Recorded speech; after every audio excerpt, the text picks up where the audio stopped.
네, 말씀 보도록 하겠습니다. 오늘 우리가 함께 나눌 말씀은 사도행전 1장 6절부터 11절까지의 말씀입니다. 네, 지금 혹시 온라인으로 보고 계시는 분들이 있으시다면 지금 화면이 나갔어요. 그래서 이창현 전사가 다시 키러 갈 겁니다. 조금만 기다려 주시면 다시 나올 겁니다. 오늘 함께 나눌 말씀 사도행전 1장 6절부터 11절까지 말씀, 저와 여러분이 한 목소리로 함께 읽도록 하겠습니다. 6절부터 함께 읽겠습니다. 시작. 사도들이 한자리에 모였을 때 예수께 여쭈었다. 주님께서 이스라엘에게 나라를 되찾아 주실 때가 바로 지금입니까? 예수께서 그들에게 말씀하셨다. 때나 시기는 아버지께서 아버지의 권한으로 정하신 것이니 너희가 알 바가 아니다. 그러나 성령이 너희에게 내리시면 너희는 능력을 받고 예루살렘과 온 유대와 사마리아에서 그리고 마침내 땅 끝에까지 이르러 내 증인이 될 것이다. 이 말씀을 하신 다음에 그가 그들이 보는 앞에서 들려 올라가시니 구름에 쌓여서 보이지 않게 되었다. 예수께서 떠나가실 때 그들이 하늘을 쳐다보고 있는데 갑자기 흰옷을 입은 두 사람이 그들 곁에 서서 갈릴리 사람들아, 어찌하여 하늘을 쳐다보면서 서 있느냐? 너희를 떠나서 하늘로 올라가신 이 예수는 하늘로 올라가시는 것을 너희가 본 그대로 오실 것이다 하고 말하였다. 아멘. 네, 고생이 많으십니다. 위에서 카메라 붙이시느라고. 이 땅을 이제 살아가는 사람들에게 자기 라이프 스타일을 물어보면 크게 두 가지로 구분을 할 수 있습니다. 물론 당연히 모든 사람이 두 가지만 가지고 사는 건 아니지만 이제 크게 나눠보면 두 가지로 나눠봤습니다. 저는 오늘 그렇게 두 가지로 나눠봤는데, 첫 번째는 오늘을 어떻게 살 것인가, 현재를 어떻게 살 것인가 생각하는 사람들과 내일을 어떻게 살 것인가, 이제 미래를 어떻게 살 것인가, 이렇게 두 가지로 나눠서 크게 나눠서 생각해 보려고 합니다. 오늘을 어떻게 살 것인가를 더 중요하게 생각하는 사람은, 요즘은 또 이 단어를 한창 사용 안 하는 것 같아요. 예전에 이제 욜로라는 말을 많이 썼는데, 욜로 라이프를 즐긴다, You only live once 해가지고 너의 인생이 단 한 번밖에 없기 때문에, 이 순간도 단 한 번밖에 없기 때문에 이 순간을, 지금의 삶을 즐겨라, 현재를 즐겨라 라는 의미로 많이 사용됐었죠. 근데 이게 원래 맨 처음에 제 기억으로는 이 욜로라는 단어가 처음 생겼을 때는 이렇게 그렇게 흥청망청 쓰라는 의미로 나왔던 게 아니었어요. 근데 당장 먼 미래를 위해서, 당장이 아니라 먼 미래를 위해서 오늘 커피 한 잔 마시는 것까지 이제 희생하면서 그렇게까지 살지는 말자.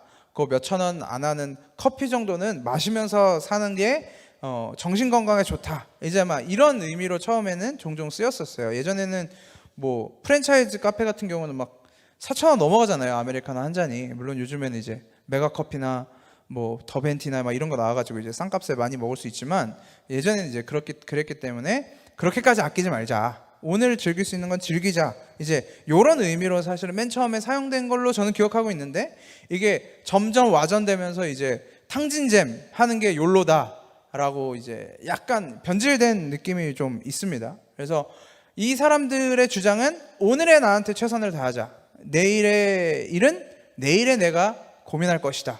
그러니 오늘 행복하게 살자. 오늘과 현재를 중요하게 생각하며 사는 사람들이 요 부류에 속합니다. 그에 반해서 이제 내일을 어떻게 살 것인가를 더 중요하게 생각하는 사람은 오늘보다 더 나은 내일을 꿈꾸죠. 오늘의 나는 조금 더 인내하고, 조금 더 참고, 조금 더 내일에 대한 희망을 가지고, 기대를 가지고 버텨내는 삶을 살려고 노력을 합니다. 내일의 나, 몇 달 후의 나, 몇 년 후의 나, 그리고 뭔가 목적이나 목표를 이루고 난 다음에 나를 생각하면서 좀 더 참고, 좀 더 깨있고, 좀 더 공부하고, 좀 더 아끼고, 이제 이런 삶을 사는 사람들이죠. 그래서 이런 사람들에게는 4,000원이 넘어가는 커피, 비싼 음식, 명품, 이런 것들은 사치죠. 그래서 이 사람들이 이제 주로 하는 이야기들이 커피 한 잔을 아끼면 하루에 2,000원씩 아껴서 이게 일주일이면 10,000원이 되고, 주말 빼고 일주일이면 10,000원이 되고, 한 달이면 40,000원, 1년이면 48만 원, 이제 이러면서 그걸 가지고 또 뭘 한다 이제 이렇게 하는 사람들이 있는데, 이제 이런 사람들이 발전해서 뭐 술 한 잔을 아끼면, 담배를 안 피면 이제 이런 걸로 이제 발전을 하죠. 근데 사실 그렇다고 술 안 먹고 담배 안 피는 사람들이 그만큼 돈이 남냐? 또 그렇지도 않아요. 결국 자기가 필요한 데 다 쓰거든요. 그러다 보니까 이제 이런 사람들은 공부할 때도 이렇게 해요. 내가 오늘 1시간을 잠을 줄여서 공부하면 이게 이제 누적이 되고 축적되다 보면 나중에 나의 삶을 통해서 다 보상받을 수 있다라고 이제 이야기를 합니다.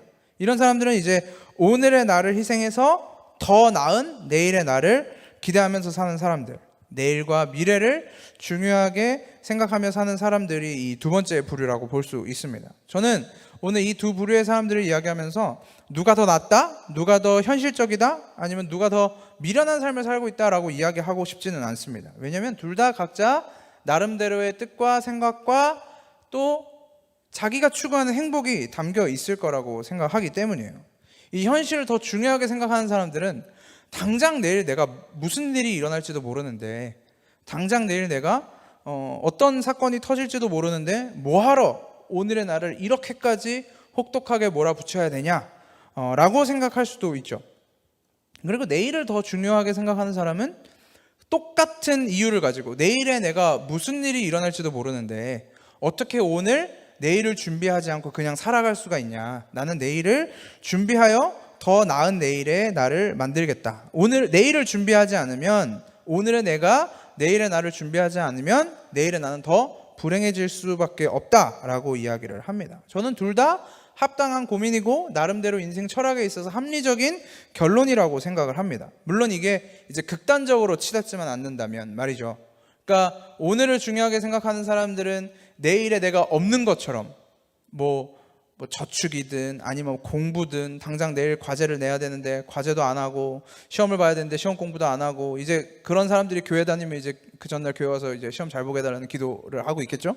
그러니까 그렇게 살든지, 아니면 오히려 그 반대로 내가 조금 더 성공하면, 내가 돈을 조금만 더 잘 벌면, 내가 조금만 더 이걸 하고 나면 그 다음에 내가 우리 부모님도 챙기고 친구들도 챙기고 가족들도 챙기고 그리고 그때 놀아야지 라고 이렇게 다 미루다가 정작 그 다음은 없어지는, 놀고 싶어야 될 때 놀 체력이 없어지고, 효도해야 할 부모님은 벌써 안 계시고, 이제 그런 일들이 인생에서 굉장히 많이 일어나죠. 우리 부모님들이 많이 후회하신다고 말하는 것 중에 하나가 나중에 해야지 하다가 그 하려고 했던 부모님이 안 계시더라. 이제 이런 이야기들을 많이 들었습니다. 그래서 인간에게 있어서 내일은 내 일이 아니기 때문에 우리가 뭘 확정 지을 수가 없어요. 그냥 겸손하게 살아갈 수밖에 없는 겁니다. 성경에서도 이야기하는 것처럼 그건 하나님께 있다. 사람이 자기 일을 계획할지라도 그것을 행하시는 분은 하나님이시다 라고 말하는 것처럼 내일은 우리의 이 예측 안에 담겨 있지 않다라는 겁니다. 성경은 우리에게 그렇다고 오늘이 중요하지 않다라고 이야기하지도 않아요. 그럼 성경은 뭐 무조건 내일만 보라고 하냐, 아니면 오늘만 보라고 하냐, 그 둘 다 아닙니다. 하나님은 우리에게 현재를 살아가라고 이 세상을 주셨어요. 현재의 삶을 통해 하나님의 일하심과 인도하심을 경험할 수 있도록, 그 안에서 우리가 삶을 살아가는 이 인생 속에서 구원하시는 은혜를 깨닫도록 우리에게 허락을 하신 거죠. 예전에 인터넷에 돌아다녔던 재밌는 급훈 중에 하나가 이거였는데, 더 이상 미룰 수 없다, 너의 진학, 나의 결혼. 요게 이제 돌아다니면서 거기 이제 선생님 얼굴, 남자 선생님 얼굴이 딱 있었던 급훈이었는데, 이 하나님의 은혜도 마찬가지예요. 하나님이 성도들을 찾아오셔서 그에게 은혜를 주시는 것은 더 이상 미룰 수 있는 일이 아닙니다. 그 다음 날, 아니 너에게 줄 은혜는 그 다음 날, 그 다음 날, 그 다음 날로 미루실 수가 없어요. 하나님은 우리에게 하나님이 정하신 때에, 하나님이 정하신 완전한 때에 우리에게 은혜를 베풀어 주십니다. 우리에게 구원하시는 은혜를, 그 복음을 듣게 하세요. 그래서 성도들은 하나님께서 정하신 가장 좋은 때에 그렇게 복음 안으로 들어오게 되는 것이죠. 그래서 우리가 우리 마음에 따라서, 우리의 생각에 따라서 이때였으면 좋을 텐데, 저때였으면 좋을 텐데 라고 하는 것은 우리에게는 그렇게 큰 의미가 없어요. 하나님의 정확한 때가 있음을 믿음으로 나아가는 것이 성도의 고백입니다. 그래서 이것이 우리에게 지금 현재가 중요한 이유예요. 현재를 살아가는 우리한테, 죄송해요 벌레를 싫어해가지고, 현재를 살아가는 우리에게 예수님은 하나님 우편에 앉아서 이야기하고 계신다고 우리 지난주에 이야기를 했었잖아요. 오늘 우리를 인도하시고 오늘 우리에게 말씀하시는 예수 그리스도의 사역, 그것이 오늘 우리에게 주어지는 은혜라는 거죠. 그렇다고 성경이 그렇다면 현재의 삶만 주목하고 있냐, 너희가 지금 삶에 최선을 다하라 라고 이야기하고 있냐, 너의 삶의 목적이 현재에 있냐, 그렇지도 않죠. 성경은 처음부터 끝까지 우리의 과거와 현재 그리고 미래를 다 보여주고 있어요. 처음에 성경이 가장 먼저 우리에게 과거를 보여주는데 우리의 과거를 고발하죠. 어떻게 보면 너희가 어떤 상태였는지, 너희가 어떤 존재였는지, 너희가 하나님을 알기 전에 너희의 상태가 어떠했는지 사실은 고발하면서 시작하는 거예요. 그 시작이 바로 혼돈과 공허, 흑암이 깊음 위에 있는 상태, 너희가 아무것도 없고 너희에게 아무 정리된 것도 없고 너희가 알고 있는 것도 없으며 심지어 빛이 너희 가운데 비추었을 때조차 너희가 그 빛을 깨닫지 못했던 너희의 상태, 진노의 자녀였고 죽음의 상태였던, 복음이 우리 귀에 들어오기 전까지 우리가 존재했었던 그 상태를 하나님은 먼저 말씀을 통해서 고발하세요.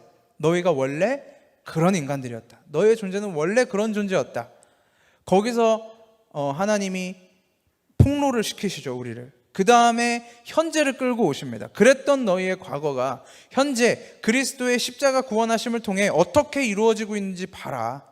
너희의 지금 상태가 그리스도의 피로써 구원받은 너희의 상태가 어떠한 상태인지 깨달아라. 말씀을 통해서, 복음을 통해서 깨달아라 하면서 우리의 삶을 통해서 계속 보여주시는 것이죠.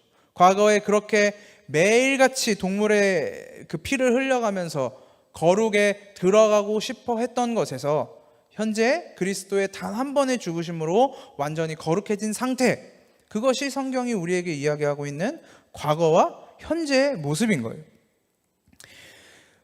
베드로 전서 2장 9절에 너희는 이제 택하신 족속이요 왕같은 제사장이요 거룩한 나라요 그의 소유된 백성이라고 선포하십니다. 너희는 이제 그런 존재가 되었다. 하나님의 선언은 저와 여러분이 이 자리 가운데 있는 하나님의 말씀을 듣는 모든 사람들이 성도가 되었음을 증거하고 있는 본문입니다. 그리고 과거도 다루었고, 그래서 너희가 지금 바뀐 현재를 이야기해 주셨다면 그 다음에는 미래를 바라보게 하시죠. 다음을 바라보게 하시는 거예요. 우리에게 과거와 현재에 머무르는 것이 아니라 하나님의 말씀은 언제나 그 다음, 내일, 미래를 바라보게 하시는 것입니다. 너희의 삶이 여기서 끝이 아니다. 너희가 건너가야 할, 너희가 넘어가야 할 땅이 있다. 모세가 이스라엘 백성들을 애굽에서 끌고 나와 광야에서 머물지 못했던 이유는 그들이 반드시 넘어가야 할 약속의 땅이 있었기 때문이에요. 근데 이스라엘 백성들은 그 약속의 땅으로 넘어가기 전에 거기서 전쟁을 치러야 한다는, 거기서 피를 흘리며 싸워야 한다는 그 소식을 듣고 둘 중에 하나를 선택해요. 우리가 이스라엘로 돌아가자, 아니면 그냥 여기서 죽자. 근데 하나님은 성도들을 거기서 머물게 하지 않으신다는 거죠. 반드시 그 약속의 땅으로 하나님의 백성들을 끌고 가십니다. 그것이 우리에게는 새하늘과 새 땅이죠. 신천지라고 부르는. 제가 지난주에 막 이렇게 이야기를 하다가 이단들이 좋은 말을 다 가져갔어요. 그래가지고 이제 쓰기도 막 조심스러워지는데, 뭐 신천지, 구원파, 하나님의 교회, 여호와의 증인, 얼마나 다 좋은 거예요. 통일교 빼고 얼마나 다 좋아요. 근데 이 말을 쓰면 이제 약간 긴장하게 되는 그런 상태가 돼버렸는데, 신천지는 성도가 가게 될 하나님이 완성하시는 그 나라예요. 이전에 있던 하늘과 이전에 있던 땅은 다 없어지고 하나님이 완성하실 새 하늘과 새 땅으로 가는 거. 그래서 요즘은 뭐 이 교회 안에서는 신천신지라고 하더라고요. 새로운 땅, 새로운 하늘, 새로운 땅 해서 신천신지라고 하더라고요. 근데 아무튼 뭐 그거는 단어가 중요한 건 아니니까, 그래서 아무튼지 간에 성도의 삶은 이 세상에서 끝나지 않는다라는 거예요. 반드시 다음 단계로 넘어가게 되어 있다. 오늘 우리가 읽은 본문은 예수님이 승천하시는 장면이죠. 예수님이 부활하시고 40일 동안 하나님의 말씀을, 하나님의 복음을 전파하시다가 승천하실 때 제자들이 이런 질문을 합니다. 주님께서 이스라엘에게 나라를 되찾아 주실 때가 바로 지금입니까? 이 제자들은 사실 이 부활한 예수님을 보고 나서도 그들의 관심은 현재 상황에 있었어요. 그들이 예수님이 예루살렘 입성하실 때 그 자리에 왕으로 자리하기 위해서 들어가시는 줄 알았고, 근데 십자가에서 죽으시는 예수님의 모습을 보고 다 도망갔다가 부활하신 예수님을 보고 40일 동안 하나님의 나라를 선포했음에도 불구하고 그들은 여전히 그럼 주님 지금입니까? 이때입니까? 우리의 나라를 되찾아 주시고 회복하심이 이때입니까? 라고 물어보고 있는 거예요. 그들은 부활을 경험했음에도 이 압제로부터, 억압으로부터의 해방만 꿈꾸고 있었어요. 이들이 만약에 부활하신 예수님을 만나서 지금까지 예수님이 가르치셨던 말씀에 대한 이해가 완벽하게 됐다면 그들은 알고 있었어야죠. 이미 하나님의 나라가 우리 가운데 임했다라는 걸 알고 있었어야 돼요. 근데 이들은 모르고 있었어요. 여전히 세상에 관심을 두고 자기의 눈에 보이는 것들에 자신의 삶의 방향이 맞춰져 있었습니다. 그런데 그 제자들의 질문, 여전히 자기 나라의 해방, 억압으로부터의 해방에 관심이 있었던 제자들의 질문에 예수님이 하신 대답을 들어보면 예수님은 사실 거기에 별로 관심이 없어요.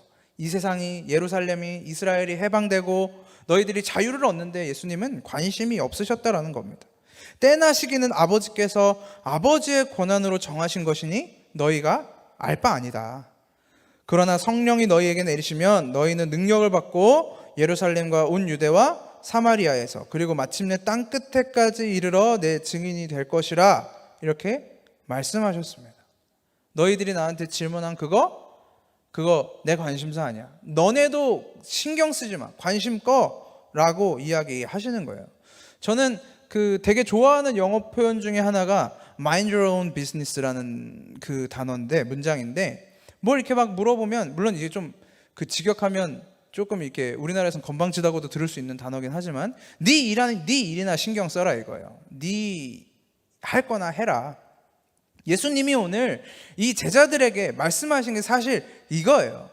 하나님의 예루살렘의 나라가 되찾아지는 때가 이때입니까? 아니, 너는 그거는 하나님 일이니까 넌 네 일이나 신경 써라. Mind your own business. 그게 뭐예요? 성령이 너에게 내리시면 너희가 복음을 들고 땅끝까지 가서 하나님의 나라를 전할 것이다. 하나님의 말씀을 전할 것이다. 그게 너희들이 신경 써야 되는 일이라는 거예요.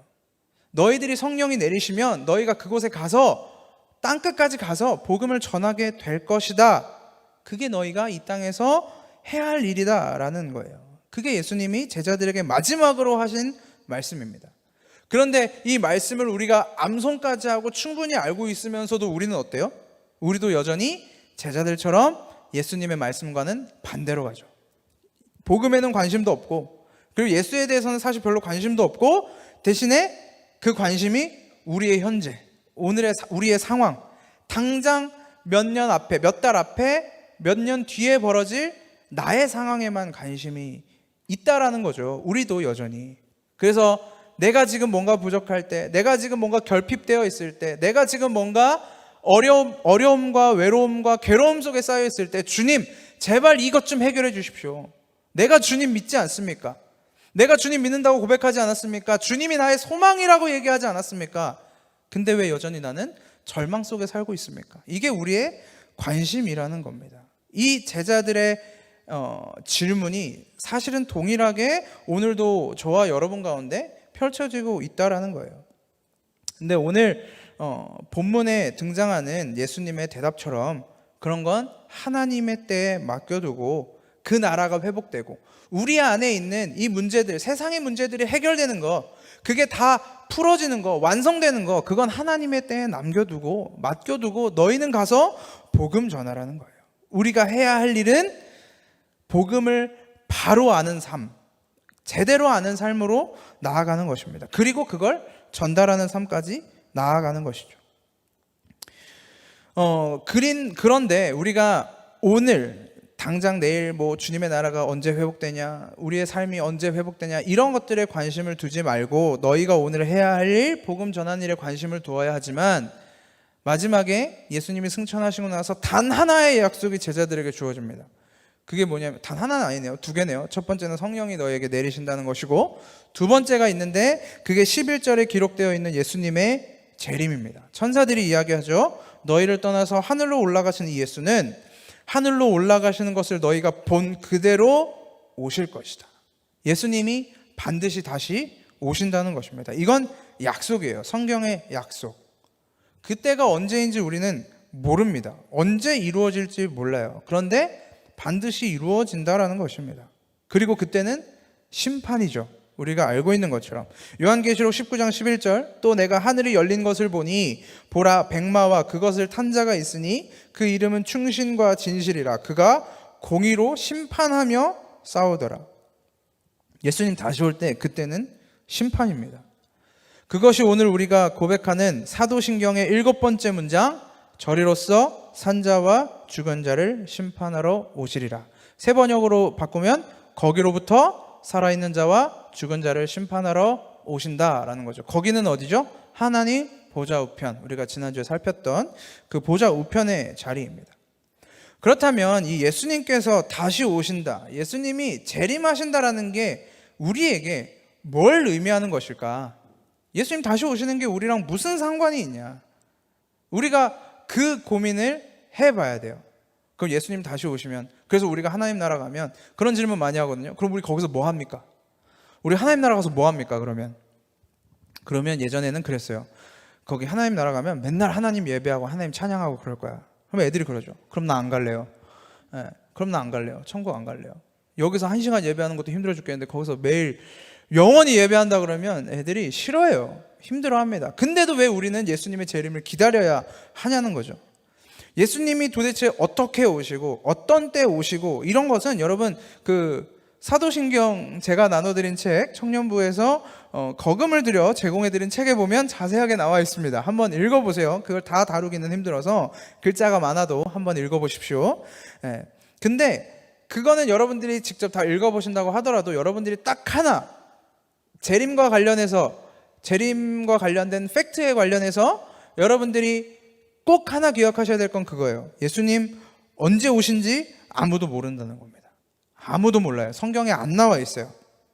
성경에는 예수님이 언제 오실지를 모르고 심판이 언제 있을지도 모른다라고 이야기하고 있어요. 그래서 어디 가서 누군가가 여러분들이 뭐 다른 데 가서 학교에 가서든 직장에 가서든 아니면 어디 가서든 말씀 공부하자라고 하면서 예수님 이때 오실 것 같아 라고 이야기하는 사람 있으면 믿고 걸으시면 돼요. 위험한 사람입니다. 100% 위험한 사람이에요. 사람들은 이 예수님의 재림 때 있을 것이라고 말씀하셨던 예수님의 이야기들을 근거로 추측을 해요. 예수님이 내가 다시 올 때 마지막 심판 때 이런 일이 있을 것이다 라고 말씀하시면서 던져주신 4가지 이 전제 조건들이 있는데, 첫 번째가 뭐냐면 많은 사람들이 나와서 자기를 예수라고 말할 것이다. 이단에 대한 내용이죠. 내가 구세주다, 내가 구원자다. 예를 들면 이만희라든지 JMS라든지 문선명이라든지 그런 인간들, 나로 인해 너희가 깨끗해지지 않으면, 정결해지지 않으면 너희가 구원받을 수 없다. 뭐 그런 인간들. 그리고 두 번째가 이 세상에 전쟁과 기근 그리고 지진이 있을 것이다. 이게 이제 두 번째입니다. 세 번째는 거짓 선지자들이 일어나서 다른 복음을 전하고 복음을 가진 자들, 성도들이 핍박을 받을 것이다. 이게 이제 세 번째. 그리고 마지막으로는 천국 복음이 모든 민족에게 땅끝에까지 다 전파될 것이다. 이게 이제 4가지 전제 조건은 아니고 이제 이런 징조가 있으면 주님 곧 오신다 라는 이야기를 예수님이 마태복음에서 하고 계십니다. 그래서 이런 사람들은 그 예수님 곧 오신다, 얼마 안 남았다, 뭐 언제 오신다 이렇게 이야기하는 사람들은 요 본문을 근거로 자꾸 이야기해요. 봐라, 지금 세상에 뭐 온갖 이단들, 자기가 예수라고 말하는 사람들, 그 다음에 뭐 어디 지진, 어디 전쟁, 뭐 지금 막 뭐 미국이랑 북한이랑 중국이랑 러시아랑 뭐 핵 쏘니 많이 막 이런 얘기, 그 다음에 어디서 쓰나미 오고 막 지금 코로나 터져 전염병 와가지고 막 사람들 죽고, 그 다음에 뭐 북한이나 이슬람이나 이런 데서 뭐 믿음 있다고 하는 사람들 다 죽이고 고통받고, 그리고 요즘 복음을 모르는 나라가 어딨냐, 복음을 모르는 민족이 어딨냐, 거의 다 됐다, 거의 다 왔다, 주님 거의 다 오셨다 라고 이야기를 하죠. 그러면서 맨날 무슨 나사에서 뭐 우주를 관측했는데 무슨 행성이 지구를 향해서 오고 맨날 또 겨우 조금씩 피해. 어떻게 된 게 뭐 겨우 뭐 조금만 벗어났으면 부딪혔는데 맨날 다 피해가. 그러니까 이런 것들을 보면서 주님 곧 오신다 말하는 사람들이 있는데, 여러분 잘 생각해 보면 이 일은 예수님 계실 때부터 있었어요. 초대교회 때 이단들은 지금보다 훨씬 더 수준 높은 이단들이 많았습니다. 훨씬 더 수준 높은 이단들. 이 지식과 논리로 이 믿음을 깨부수려고 했던 인간들도 많았고, 그때도 전쟁과 기근과 핍박은 항상 있어 왔어요. 기독교인들에 대한 핍박, 초대교회 때 로마 시대 때만큼 그렇게 잔혹했던 적도 없어요. 그리고 그때야말로 진짜 땅끝까지 복음이 됐던 시기죠. 그들이 알고 있는 지식 안에서. 그러면 그때 오셨어야죠. 뭐 6.25 때, 세계전쟁 때, 세계대전 때 사람들은 뭐 그런 일이 생길 때마다 주님 얼마 안 남았다, 곧 오신다 얘기했는데, 그렇지 않아요. 예수님이 그렇게 예측 가능하게 오시지 않는다라는 겁니다. 그들이 예수님 얼마 안 남았다라고 하는 이야기 다음에 뭐라고 얘기하는지 잘 들어보세요. 그 다음이, 그래서 그들의 목적이 뭔지, 예수님 다시 오신다고 하니까 그래서 목적이 뭔지를 한번 잘 들어보세요. 그리고 그걸 듣고 여러분들이 분별해 보세요. 이 사람들이 무슨 이야기를 하고 싶은 건지. 예수님은 때 되면 오세요. 우리가 알지 못합니다. 때 되면 와요. 그러면 예수님이 오실 그때까지 우리는 뭐 하고 있어야 되냐? 우리는 어떤 삶을 살고 있어야 되냐? 그냥 여러분들에게 주어진 그 삶을 열심히 사시면 됩니다. 그냥 여러분들의 현재의 삶을 열심히 사세요. 오늘 사도행전 1장 8절에서 이야기하는 성령이 너희에게 내리시면 너희가 권능을 받아 하나님의 나라를 전파하면서 오늘의 삶을 열심히 살아내시면 돼요. 학생들은 열심히 학교 가서 공부하시고 과제하시고, 직장인들은 열심히 회사 가서 돈 버시고, 그리고 결혼하시고 자식도 낳으시고 가정도 꾸리시고 열심히 사세요. 현재의 하나님이 여러분들에게 주신 그 일상을 최선을 다해서 누리세요. 내일 10년 뒤에 있을, 20년 뒤에 있을 여러분들의 체력과 건강을 위해서 운동하세요. 열심히. 제가 그런 얘기 하는 게 좀 쑥스럽긴 하지만 운동을 저도 하고 있으니까 지금은. 아무튼 그래서 그렇게 열심히 살아야 된다는 거예요. 예수님 오실 날 얼마 안 남았으니 너희가 가진 재산 다 팔고, 너희가 가진 뭐 그런 거 다 내려놓고 어디 가서 뭐 예수님 오실 때까지 기도한다, 뭐 금식한다. 만약에 여러분들한테 이런 소식이 들리면 전 진짜 찾아갈 겁니다. 가서 끌고 올 거예요, 제가. 물론 여러분들한테 제 말이 안 통하겠지만 아무튼 끌고 올 거예요. 그렇게 여러분들의 인생을 낭비하지 마세요. 부탁드립니다. 그렇게 낭비하지 마세요. 그런 거에 빠질 필요가 없어요. 예수님이 재림하신다, 예수님이 반드시 다시 오신다라는 이야기가 우리에게 주시는 메시지는, 우리에게 던져주는 메시지는, 내가 곧 오니까 나 이제 머지않아 온다, 너네 정신 똑바로 차리고 매일같이 기도하고 신앙생활 잘 하면서 살라고 하는 협박이 아니에요. 아까 그 요한계시록 말씀 잠깐 봤지만 예수님 내가 속히 오리라 하시거늘 하셨는데, 무려 2000년 전에 속히 오리라 하셨는데 지금 2000년이나 딜레이 되고 있단 말이에요. 우리 입장에선 딜레이지만 하나님 입장에서는 가장 좋은 때를 위해서 기다리고 계시는 거라니까요. 하나님의 뜻에.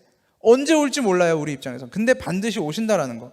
우리한테 내가 이때 올 거니까 너 그때까지 신앙생활 잘하고 뭐 이런 거 저런 거 잘하고 예배 빠지지 말고 이런 거 하면서 내가 올 때 본다 아주, 이렇게 협박하는 이야기가 아니란 말입니다. 만약에 우리가 재림의 메시지를 그렇게 듣고 있다면 예수 믿고 사는 게 어떻게 평안이고 자유일 수가 있겠어요. 오히려 예수님 모르고 살다가 그냥 갑자기 오는 사람이 더 좋은 거 아니겠어요? 한편으로는 우리 그렇게 못 살잖아요. 예수님이 말씀하시는 것처럼 그렇게 뭐 죄도 막 안 짓고 막 이렇게 못 살잖아요. 예수님이 다시 오신다라고 이야기하는 건 그런 이야기가 아니에요. 예전에 우리가 어렸을 때 뭐 집에서 큰 잘못을 했어요. 아니면 밖에서 뭔가 큰 잘못을 했어요. 그래서 어머니가 그렇게 이야기합니다. 너 엄마 집에 가면 아주 그냥 혼날 줄 알아? 라는 이야기를 들었어요. 전화로 집에 있는데. 그럼 우리 그때부터 지옥을 살아갑니다. 엄마가 30분 뒤에 올까? 1시간 뒤에 올까? 나는 무슨 핑계를 대야 할까? 잘못했다고 빌까? 아니면 딴 사람한테 핑계를 댈까? 뭐 등등등 여러 생각을 하면서 계속 엄마의 재림을 기다리고 있는 거죠. 그래서 부디 오늘 하루 안전하게 무사하게 지나갈 수 있기를. 예수님이 우리 안에 우리에게 타임 리미트를 주셔서 내가 올 때까지 어떻게 하고 있는지 본다, 그런 약속을 하신 것이 아니라는 거예요. 예수님께서 우리에게 재림하신다라는 사실이 던져주는 메시지는 너희의 삶이, 너희의 인생이 이 땅에서 끝이 아니라 반드시 내가 오고 난 이후의 삶이 너희에게 준비되어 있다라는 거예요. 예수님이 승천하실 때 내가 너희를 위하여 거처를 마련하러 간다라고 이야기하셨잖아요. 예수님의 재림은 우리가 이 땅에서의 삶을 끝내고 하나님이 완성하시는, 우리에게 약속하신 그 약속의 땅으로, 신천지로 함께 가는 그 다음 스텝을 우리에게 알려주시기 위한 메시지라는 거예요. 우리가 살고 있는 세상의 다음 세계, 그리고 하나님 입장에서는 하나님이 처음부터 우리를 끌고 가시려고 했던 그 완전한 세상, 진짜 하나님의 세상, 그 나라를 꿈꾸면서 그 나라를 기대하면서 사는 것이 바로 하나님의 나라의 소망을 가진 자들의 삶이에요. 그게 이 땅에서 나그네 된 성도라고 말하는 성경의 진짜 의미입니다.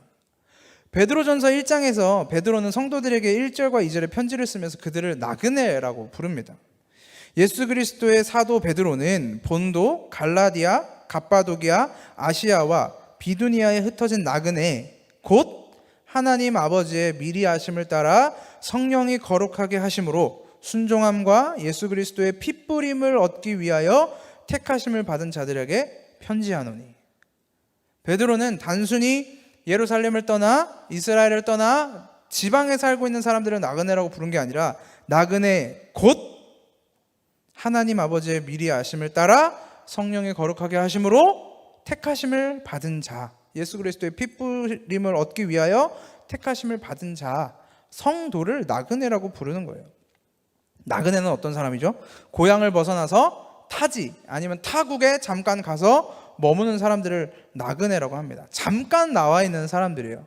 이 나그네의 의미는 결국에는 이 사람은 여기에 머물 사람이 아니라 언젠가 돌아갈 수 있는 사람, 돌아갈 고향과 돌아갈 집이 있는 사람을 나그네라고 부른다는 겁니다. 근데 성경은 성도를 나그네라고 불러요. 우리는 우리가 밟고 살고 있는 이 땅에서 영원히 사는 사람이 아니라는 것입니다. 예수님이 이 땅에 오시면 우리는 고향으로, 우리의 집으로 돌아가게 되어 있어요. 우리는, 성도는 그 때를 기다리는 사람들이어야만 합니다. 그래서 우리가 재림을 두려워함으로 기다릴 필요가 없어요. 마치 아까 설명드렸던 것처럼 뭔 잘못을 해서 엄마한테 혼날까봐 엄마 언제 오시나 부들부들 떨면서 긴장하고 있는 사람이 아니라, 오늘 엄마 아빠가 퇴근하면서 치킨 사갈게 라고 했을 때 우리 엄마 아빠 언제 오나, 그 들고 올 치킨을 기다리면서 설레는 마음으로 엄마 아빠 빨리 오세요 라고 하는 마음으로 기다리는 그 모습이 바로 성도의 모습이라는 거예요. 그러면 성도는 이 땅에 살면서 뭘 발견해야 돼요? 하나님의 은혜와 하나님의 사랑과 우리를 반드시 끌고 가실 그 하나님의 나라의 진의를 발견해야 된다는 거예요. 그 땅이 평생 영원토록 하나님을 예배하러 가는 곳이기 때문에 나는 차라리 가지 않으련다, 그렇게 이야기하는 것이 아니라, 그래서 우리는 이 땅에서 뭘 해야 되는 거냐면 이 땅에서 우리는 하나님과 충분히 친해져야 되는 거예요. 하나님과 충분히 교제하고 하나님의 복음에 대해서, 하나님이 우리와 함께 하시는 그 사랑에 대해서 충분히 경험하는 거예요.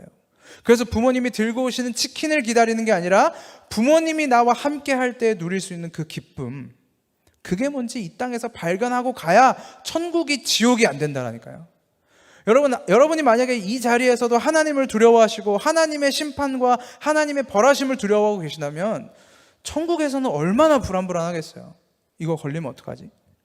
이거 아직 안 걸린 것 같은데, 이거 걸리면 나 큰일 나는데, 쫓겨나면 어떡하지? 하나님은 그걸 위해서 우리를 이 땅으로 부르시고 우리를 구원하신 게 아니란 말입니다. 우리는 반드시 이 땅에서 하나님의 은혜가 주는 평안과 하나님의 사랑이 주는 그 자유함을 누리고 하나님을 예배하며 연합하는 그 기쁨을 반드시 알고 돌아가는 거예요. 그게 예수님의 재림 때를 기다리는 성도들의 소망입니다. 오늘 설교 제목이 데드 엔드죠. 막다른 길을 의미합니다. 이 데드엔드가 나타난 이유에는 뭐 더 앞으로 나아갈 수도 없고, 그렇기 때문에 결국 돌아갈 수밖에 없는, 더 이상 길이 연결되어 있지 않은 곳을 이 데드엔드라고 하죠. 막다른 길. 저는 이 세상이 우리에게 그런 곳이라고 생각을 합니다. 이 세상에는 더 나아갈 수가 없어요. 우리가 아무리 더 깊은 곳까지, 뭔가 더 만족이 있는, 더 평안이 있는, 더 행복이 있는 곳까지 가기 위해서 사람들은 계속 애를 써요. 내가 조금만 더 노력하면, 내가 돈을 조금만 더 벌면, 내가 조금 더 높은 자리로 올라가면, 내가 뭔가를 더 이루어내면 이 세상에서도 진짜 행복을 찾을 수 있지 않을까? 진짜 만족을 누릴 수 있지 않을까? 사람들은 계속해서 파고 들어갑니다. 끝까지 들어가요. 끝까지 들어가 봐요. 근데 거기 도착한 사람들은 항상 거기가 데드엔드라는 걸 깨닫게 되는 거죠. 아, 이곳에는 내가 찾는 행복이 없다. 이곳에는 내가 찾는 만족이 없다. 물론 제가 거기까지 가본 사람이 아니라서 제가 여러분들에게 증언해 드릴 수는 없어요. 내가 가봤더니 막다른 길이더라, 내가 다 누려봤더니 거기는 끝이더라 라고 저는 말은 못합니다. 그런데 성도는 믿음으로 그 길이 막다른 곳이라는 걸 먼저 보는 사람들인 거예요. 그래서 여러분이 이 세상을 디디며 살아갈 수밖에 없지만, 오늘 현실, 여러분 학생들은 열심히 공부하고, 직장인들은 열심히 돈 버시고, 직장일 열심히 하시고, 여러분들이 최선의 삶을 다하되 믿음으로 이게 내 삶의 목적이 아니구나 라는 것을 발견하셨으면 좋겠어요. 예수님의 재림은 반드시 오십니다. 예수님은 하늘나라에서 우리의 거처를 마련하시고 우리와 함께 그 땅으로 들어가기 위해서 반드시 다시 오세요. 이 땅의 것들에 눈을 두지 마십시오. 이 땅의 것들에 여러분들의 인생을 걸지 마세요. 이 땅의 것들에 여러분들의 소망을 걸지 마세요.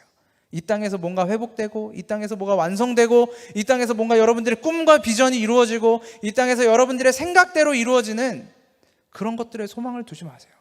예수님에게 소망이 있습니다라고 이야기하면서 내 소원 이루어달라고 기도하지 마시라는 거예요. 오늘 여러분 오늘 오전에 중보기도할 때도 이 말씀을 한번 나눴었는데, 하박국에 보면 하박국 선지자가 그런 노래를 하죠. 무화과 나무 열매가 없고, 포도나무에 소산이 없고, 외양간에 송아지가 없고, 양떼가 없어도 난 여호와로 말미암아 즐거워하겠다. 그게 우리의 고백이 되어가는 과정 중에 있는 것입니다. 이게 완성이 안 되면 예수님 재림, 우리에겐 두려움으로 끝날 수밖에 없어요. 여기서 여러분들의 자신을 죽여가시면서, 여러분들이 손에 넣고 싶었던 그 모든 것들을 잃어가시면서, 그럼에도 하나님 한 분으로 말미암아 나는 즐거워하겠다라는 그 자리까지, 그러면서 예수님 다시 오실 그날을 기대하면서 요한계시록 22장 20절에서 고백하는 것처럼, 이것을 증언하신 이가 이르시되 내가 속히 오리라 하시거늘 아멘 주 예수여 어서 오시옵소서 할 수 있는 저와 여러분이 되었으면 좋겠습니다. 함께 찬양하겠습니다.